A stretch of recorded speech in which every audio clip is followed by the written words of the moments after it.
Salut Dirty-Do de Edma des Tuto Braise.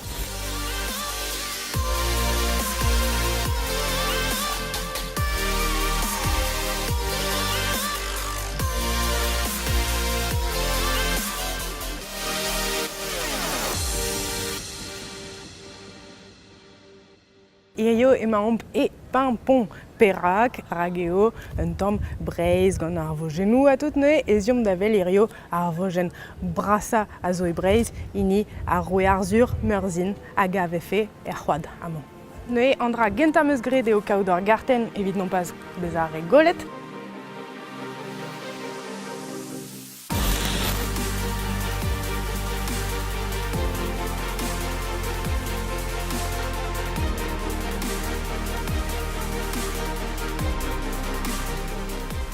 A l'argenta amant bovom da zizolei, tout bez meurzin, ne evit poen neke utre an trao, nen braz a zo a dremen e krez a c'hoad hag ur parkler braz pontus gant touristed, tud eus bro Spagn, eus bro Belgica a tout, a var zemlant ma kepel 100 metrat bennak a velaret var ar banniel, ne diom davel, diom da zizolei hag e vefe en tamm udor egez an drae.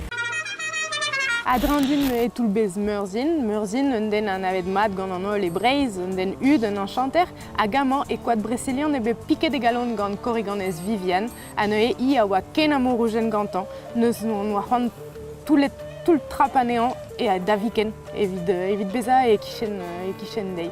An e tout traped ebet amañ, daviken. Normalement spered meurzin a zo e trezo.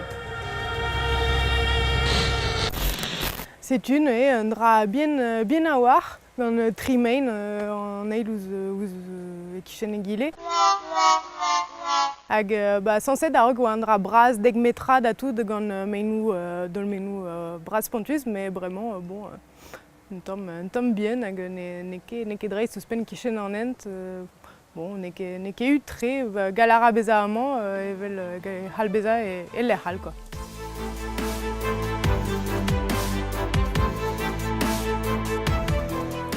Setu amañ ez an dud d'ober profou da meurzin, evit m'ave fait gred an dra vo goulennet ganto, marte eus un ket kaout ur gwaz, pe bez a paret eus un dra bennak, ha bez eus ken paperer a zo belaket war ar gwez. E bon, setu an den ud a zo sanset d'ober ar fez ave goulennet gant an dud.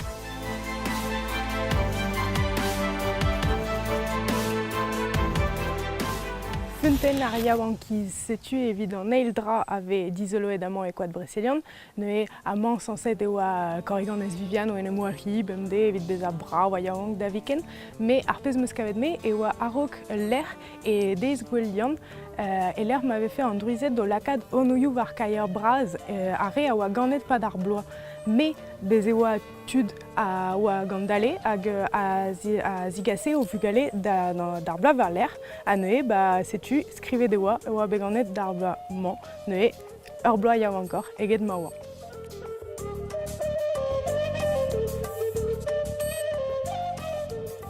Sanset eo red eva dour ar fonten evit bez a yaouank da viken, me ne roket ar c'hoant a loustre an trao. Hag ne ket skler tre an dour, ne rinket, ne vinket, ne blus ket din.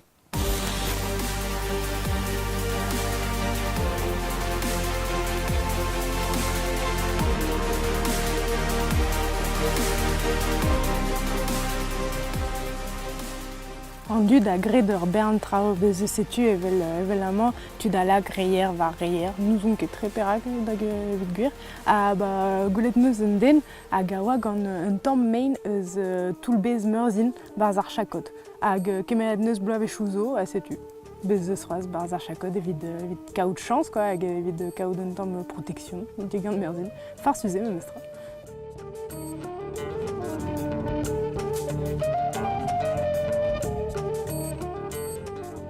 Amañ m'en lenn un tamm ispicial, an vet melezo a c'horiganezet. Istor a lenman e oant 6 koriganez a oant 3 rezet ouzpen, hag a teufen diouz an noz da en embelet diouz war an dour evel ur melezour, hag prometet e oa bet e trezo, non pas bez a gwelet gant ar real, gant ar botret, dreistol, me betek, ma eus bet unan, a zo bet piket e c'halon gant ur potr. Hag a chu an istor, trouz eus bet e trezo hag a chu melezo ar c'horriganezet.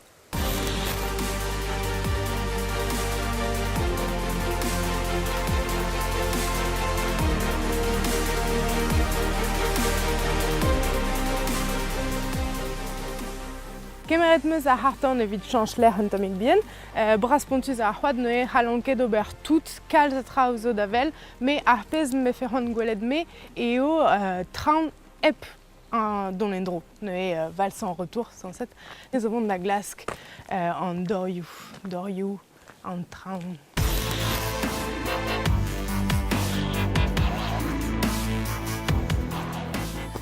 Ya.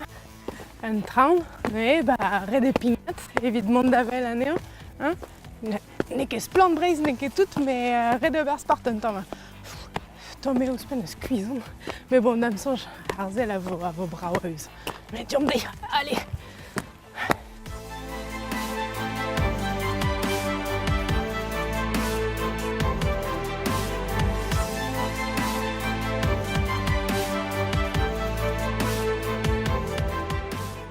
Achu an avadentudu, gredon eus un drovad me mestra e c'hoat, ne e koad Paimpont, ne ket koad Bresseliant, ben ar fin neus ket proen ebet deve fe guir amañ e l'er ma eus bet ar mogenou gant ar roue Arzur, ar Gorriganez Viviane, a tout dans dudze. En klaskerien a l'ar bremañ eo eve fe kentor e Brome Normandie. Piv war, me eben ar fin ar pez eus sur ego c'hoat dreist evit mont dont da bourmen, arret ar bloaz, ne e deuit da zizole, koad Bresseliant pe koad Paimpont, evel o peus oan. Allez, ken ar rentaneu.